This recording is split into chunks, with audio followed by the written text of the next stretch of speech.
La première fois que j'ai visité les lieux dans le but de proposer un projet adapté, j'ai senti un brouhaha énorme qui venait des murs. Au final, je me suis rendu compte que ces signaux venaient justement de l'esprit des objets qui ont été spoliés pendant toutes ces périodes coloniales et qui ont été exhibés pendant l'exposition coloniale qui a eu lieu dans l'architecture.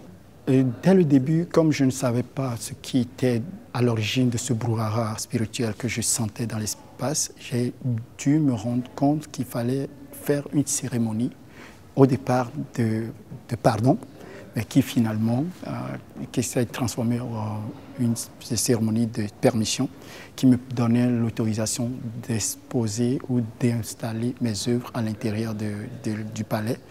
Et cette cérémonie a été réalisée avec un prêtre vaudou au Togo, avec justement une pièce que j'ai demandé au musée de m'envoyer depuis la France pour pouvoir participer. Et finalement, cette pièce, même si c'était un geste politique, n'avait pas pu rentrer dans le couvent de la cérémonie, qui finalement est revenue.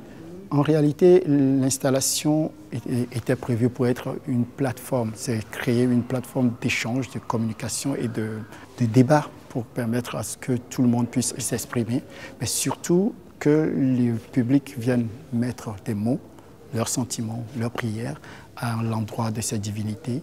Et ça permet aussi de libérer certains mots. Et je suis très content quand je suis dans l'espace de voir cette prolifération de mots, de feuilles, de papier. Et de temps en temps, pendant toute la période de l'exposition, je fais une cérémonie de réactivation, en tout cas de prière, qui me permet d'arriver dans l'espace et de ramasser tous les mots laissés par le public.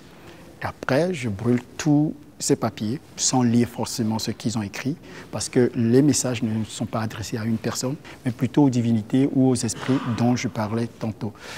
Les cendres me permettent par la suite de fabriquer l'encre qui va servir aux autres, et les autres qui visitent l'exposition, de continuer leur écriture. Donc, ce n'est pas de l'encre qui vient de l'extérieur, c'est l'encre qui est fabriquée à partir de l'écrit des autres qui ont précédé dans l'espace.